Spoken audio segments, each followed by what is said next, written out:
வணக்கம் நண்பர்களே. சித்திரை நட்சத்திரம் கன்னிராசி. ஏன்னா இது சித்திரை நட்சத்திரம் செவ்வாயோட ஆதிக்கம் பெற்ற நட்சத்திரம்.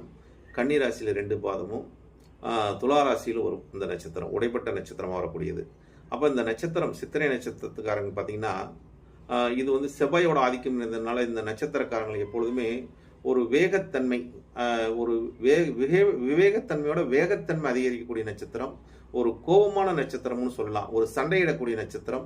அதனால இவங்க எப்பொழுதுமே ஒரு வேகத்தன்மையை காட்டக்கூடியவர்களாக இருக்கிறதுனால இவங்க எதுலையுமே ஒரு அவசரப்படாமல் நிதானமாக உங்கள் செயல்பாட்டை செய்யும்போது நீங்கள் ஒரு உத்தியோகத்தில் இருக்கும்போது, உத்தியோகத்தை பார்க்கும்போது உங்களுக்கு வெற்றி கிடைக்கும். ஏன்னா ஒரு வேலையிடத்தில் நீங்கள் இருக்கும்போது உங்களுக்கு வேகத்தோட விவேகம் முக்கியம் என்பதை உணர்ந்து செயல்படக்கூடிய நட்சத்திரமாக அந்த நட்சத்திரம் இருக்கும். துளாராசியில் இந்த நட்சத்திரம் வருது. அதனால கணவன் மனைவிக்குள்ள ஒரு அண்டர்ஸ்டாண்டிங் உருவாக்கக்கூடிய நட்சத்திரமே இந்த நட்சத்திரம் தான். இவங்களுக்குள்ள எப்பொழுதும் ஒரு அண்டர்ஸ்டாண்டிங்கையும் ஒரு நட்பு வட்டாரத்தில் ஒரு பழக்கத்தையும் நல்ல வகையில் வச்சுக்கொள்ளும் நண்பர்களே. நன்றி, வணக்கம்.